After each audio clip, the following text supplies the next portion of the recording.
Study माई वे double double में आप सबका बहुत बहुत स्वागत है। ये है बाल महाभारत कथा की सीरीज है जिसमें 33 तक मैं चैप्टर करवा चुकी हूँ और अभी एसिड्स बेसिस और हमारा साल्ट जो साइंस है वो भी स्टार्ट है 5 चैप्टर। तो आप डिस्क्रिप्शन बॉक्स में उसका लिंक मिल जाएगा, तो आप जाकर उसको देख सकते हो। तो उसमें यदि आप मेरे चैनल पर नए हो तो चैनल को लाइक शेयर और सब्सक्राइब कीजिए। तो इसमें चलते हैं।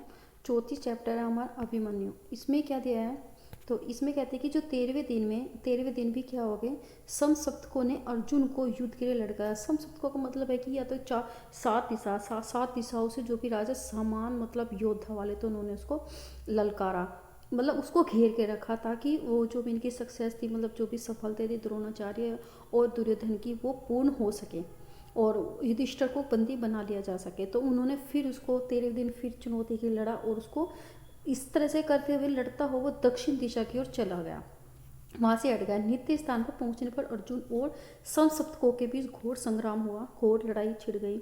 अर्जुन के दक्षिण की ओर जाने के बाद दुर्योधन ने चक्रव्यूह की रचना की। चक्रव्यूह का मतलब होता है कि सेना के द्वारा बनाई गई एक रणनीति, सेना के द्वारा बनाई गई रणनीति, मतलब जिसमें जो सेना होती है चारों तरफ से वो घेरेगी और उसी तरह की एक स्ट्रेटेजी बना दो, व्यू रचना बना दो ताकि उसमें दूसरा बंदा फंसा रहे और उसको आसानी से बंदी बना लिया जा सके।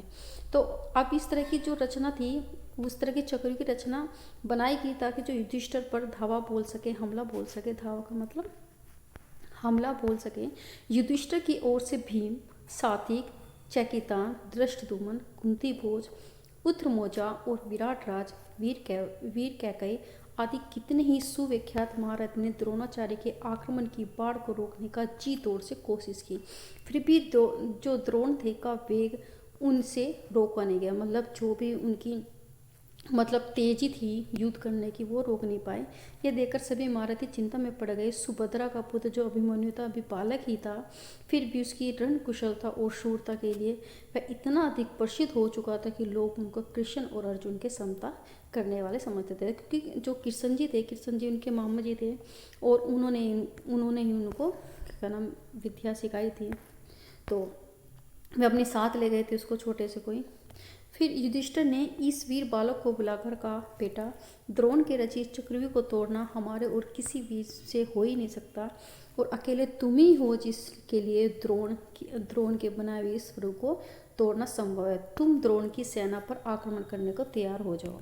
जो अभिमन्यु थे उन्होंने अपनी माँ के गर्भ में जब अर्जुन उनको सुभद्रा को चक्रव्यूह के बारे में सुना रहे थे, तो उन्होंने गर्भ में ही वो जो चक्रव्यूह में प्रवेश करना सीख लिया था। लेकिन जब उन्होंने उसको निकलना कहा तब उसकी माता जी सो गई थी। तो उस टाइम क्या हो गया, उसको निकलना नहीं आया लेकिन उसको सिर्फ प्रवेश करना आता था अभिमन्यु को। महाराजा थे, इस चक्रव्यूह में प्रवेश करना तो मुझे आता है, पर प्रवेश करने के बाद कोई यदि कोई संकट आए तो व्यू से जो भी रणनीति है इससे निकलना मुझे याद नहीं है, क्योंकि उसने वो सीखा नहीं था। युधिष्ठिर ने कहा, बेटा, व्यू को तोड़ना एक बार तुम भीतर प्रवेश कर लो, फिर तो जिधर से तुम आगे बढ़ोगे उधर से हम तुम्हारे पीछे चले आएंगे और तुम्हारी मदद करने के लिए तैयार हो रहेंगे। युधिष्ठिर की बातों का समर्थन करते हुए भीमसेन ने कहा, तुम्हारे ठीक पीछे पीछे मैं चलूंगा। धृष्टद्युम्न, सात्विक आदि वीर भी अपनी अपनी सेनाओं के साथ तुम्हारा अनुकरण करेंगे। अनुकरण का मतलब होता है पीछे पीछे चलना, तो उसको बोलते हैं पीछे पीछे चलना।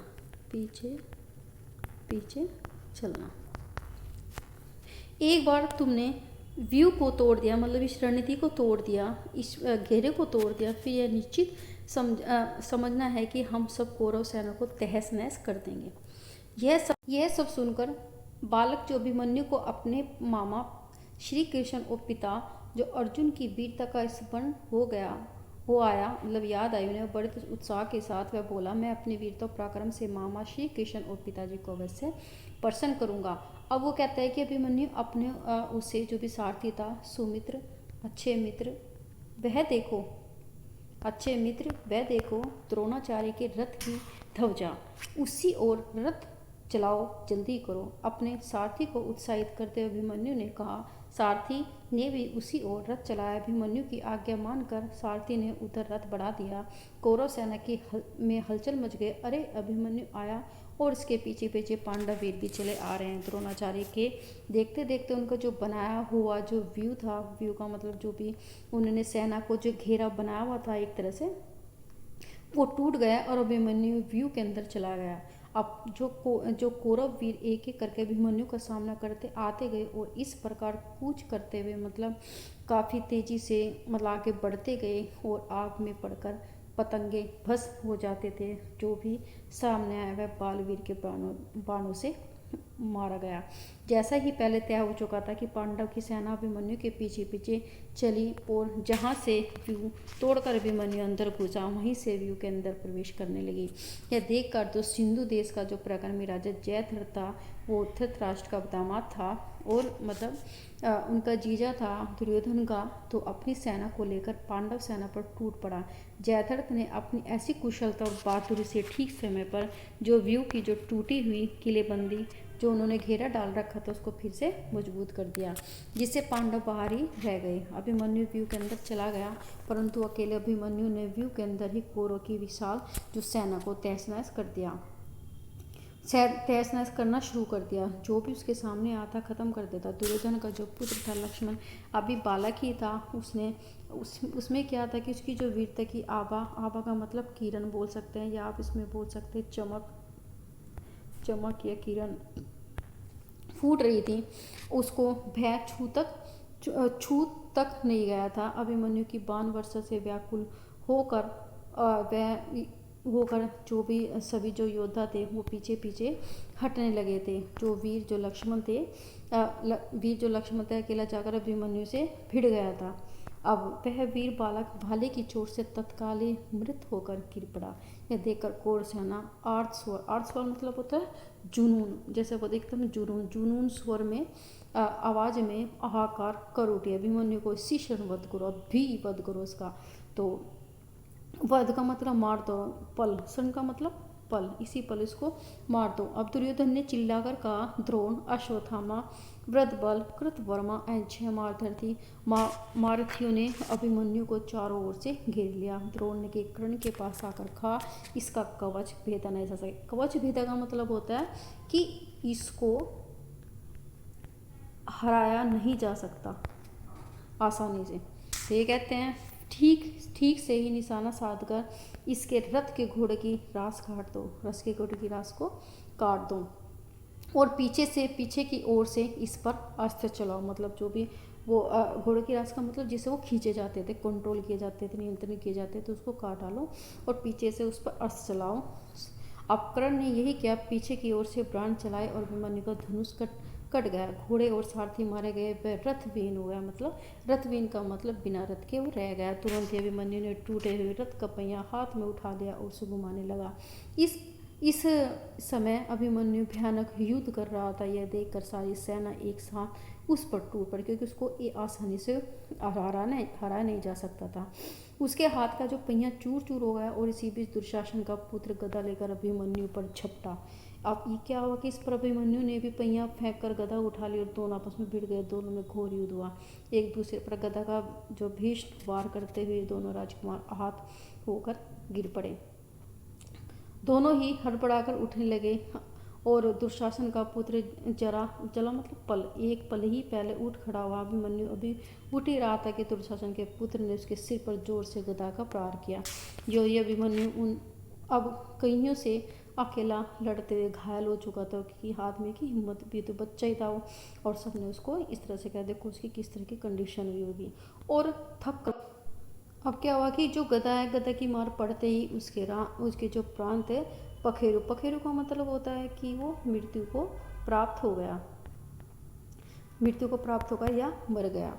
अब यह सब सप्तकों के संहार करने के बाद मतलब उनसे लड़ाई करने के बाद युद्ध जब समाप्त हो गया, उनको हराने के बाद उनका सर्वनाश कर, संहार का मतलब उनका नामो निशान खत्म करने के बाद जो अर्जुन और श्री कृष्ण अपने अपने शरीर में लौट आए। अर्जुन श्री कृष्ण से बोला, जनार्दन, मेरा मन घबरा हुआ है और मैं भ्रांत सा हो रहा हूँ। मतलब कह रहा है कि मैं भ्रांत सा हो रही हूँ, मतलब मुझे व्याकुलता हो रही है, मुझे घबराहट हो रही है।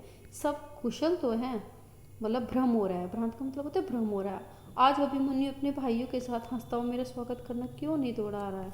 ऐसी ही बातें करते दोनों शिविर के अंदर पहुंचे। किसी के कुछ न कहने पर भी अर्जुन ने परिस्थितियां देखकर अपने आप में सब बातें ताड़ दी। ताड़ का मतलब होता है जान लेना, कि जब उसमें जब मतलब सब इस तरह से बैठे थे, मतलब शोक अवस्था में बैठे थे, तो उन्हें जांच लिया कि कुछ ना कुछ है। तब उससे रहा नहीं गया, सब कुछ जान लेने पर वह बुरी तरह से बिलखने लगा। बिलखने का मतलब रोने लगा। अपने बेटे की मृत्यु पर तो अच्छो की हिम्मत टूट जाती है, तो बिलखने लगा। श्री कृष्ण की बातें सुनकर अर्जुन कुछ शांत हुए और उसने अपने इस वीर पुत्र की मृत्यु का सारा हाल जानना चाहा। उसके पूछने पर युधिष्ठिर बोले, मैंने भी अभिमन्यु से कहा था कि चक्रव्यूह को तोड़कर भीतर प्रवेश करने के बाद हमारे लिए रास्ता बना दो, तो हम सब तुम्हारा अनुकरण का मतलब होता है पीछे पीछे चलना, कि हम सब क्या करेंगे, आप तुम्हारे सब पीछे पीछे चलकर उस व्यूह जो भी सेना का घेराव था उसमें प्रवेश कर लेंगे। और मेरी बातें मानकर वीर अभिमन्यु ने इस अभेद का मतलब जिसको भेदा ना जा सके, आसानी से तोड़ा ना जा सके, अंदर से घुस गया। क्योंकि जो पांडव थे उनमें भी इतना, मतलब सिर्फ अर्जुन को छोड़कर किसी कोई भी नहीं जानता था कि उसके अंदर किस तरह से प्रवेश किया जाए, किस तरह से अंदर जाया जाए। तो केवल ये अभिमन्यु और अर्जुन को ही पता था, और द्रोणाचार्य, क्योंकि द्रोणाचार्य की तो बनाई हुई वो उन्होंने सिखाया था सारे पांडवों को, जब उन्होंने शिक्षा ग्रहण की थी कि चक्र को किस तरह से मतलब अर्जुन को सिखाया था। ये हम भी उसी के पीछे पे चलेंगे। हम अर्जुन अंदर घुसने ही वाले थे कि पापी जो जयद्रथ ने हमें रोक लिया, और उसने बड़ी चतुराई से टूटे हुए व्यू को फिर से ठीक कर दिया। हमारे लाख प्रयत्न करने के बाद भी जयद्रथ ने हमें प्रवेश करने नहीं दिया। इसके बाद हम तो बाहर ही रहे और अंदर में कहीं मारे, तो उन्हें एक साथ मिलकर उस अकेले बालक को घेर लिया और उसे मार डाला। युधिष्ठिर की बातें पूरी भी न हो पाई कि अर्जुन को आर्त स्वर में, जुनून स्वर में बोला, हाँ बेटा, मतलब शोक में, कि कहकर मूर्छित हो गया, बेहोश हो गए। तो क्या बोलूँ, वे बेहोश हो गए। और जब अचेतन हो गए, जब वे चैत अवस्था में, जब उनको मतलब उस बेहोश अवस्था से थोड़ा उनको होश आया, तो दृढ़तापूर्वक बोले कि जिसके कारण मेरे पुत्र की मृत्यु है, उस जयद्रथ का मैं कल सूर्यास्त होने से पहले ही वध कर दूंगा।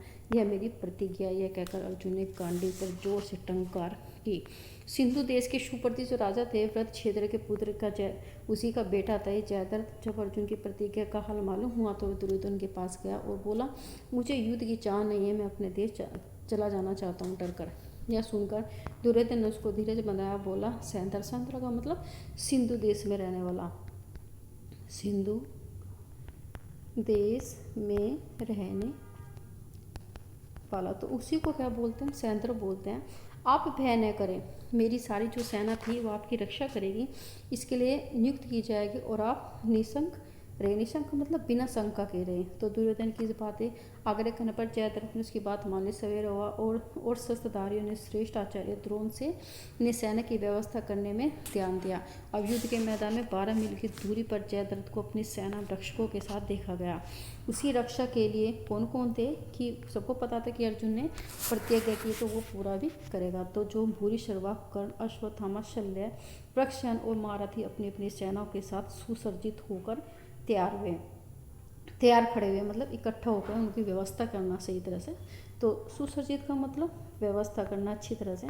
उनके साथ तैयार खड़े अर्जुन पहले भोजों की सेना पर टूट पड़ा और कृतवर्मा और सुदक्षिण पर एक ही साथ हमला करके और उनको परास्त करके वह श्रुतायुध पर टूट पड़ा। अब आपको पता है कि उसको जोश था कि मेरे बेटे की इस तरह से इन्होंने हत्या की है, तो उसको काफ़ी गुस्सा आ रहा था। अब इस पर उसने गदा उठाकर श्री कृष्ण पर प्रहार किया, जो श्रुतायुध था। परंतु जो निशस्त्र और युद्ध में शरीक न होने वाले श्री कृष्ण पर फेंक कर मारी गई गदा श्रुतायुक्त को खुद ही लग गई, और क्या कहते हैं, श्रुतायुध होकर मृत होकर मरा। देखो, किसी कहते हैं दूसरे के लिए गड्ढा खोदना तो उसमें खुद भी गिर जाना। इस पर क्या था, जो काम्बोज राज सूद दक्षिण से अर्जुन पर जोरों से हमला कर दिया, किंतु अर्जुन ने उस पर बाणों की ऐसी वर्षा की कि उसका जो रथ था चूर चूर हो गया, और उसके जो कवच के टुकड़े टुकड़े हो गया, जो वो उसने पहने हुए थे, छाती पर बाण लगने से काम्बोज राज हाथ फैलाकर धर्म से गिर पड़ा। अब इस प्रकार जो अपना जो गांडीव हाथ में लिए हुए असंख्य वीरों का जो काम तमाम करता हुआ अर्जुन आगे बढ़ता चला गया और कौरव सेना के समुद्र को चीरता हुआ अंत में उस जगह जा पहुंचा जहाँ जयद्रथ अपनी सेना से घिरा हुआ खड़ा था। अब अर्जुन का रथ जयद्रथ की ओर जाते देखकर दुर्योधन काफी चिंतित हुए और दुखी हुआ। अब जयद्रथ की रक्षा के लिए नियुक्त वीरों ने जब यह सुना कि तो उनके दिल में एक बार की दहल उठे एकदम, और भूरिश्रवा, कर्ण, वृक्षसेन, शल्य और अश्वत्थामा, जयद्रथ आदि 8 महारथी अर्जुन का मुकाबला करने को तत्पर हो उठे। अब ये 34वां लेसन खत्म हो चुका है। तो आपको अच्छा लगे तो चैनल को लाइक शेयर सब्सक्राइब कीजिए और अपने दोस्तों के साथ शेयर कीजिए। मिलते हैं आपको चैप्टर 35 के साथ। तब तक के लिए अपना ध्यान रखिए। Thank you for watching and take care.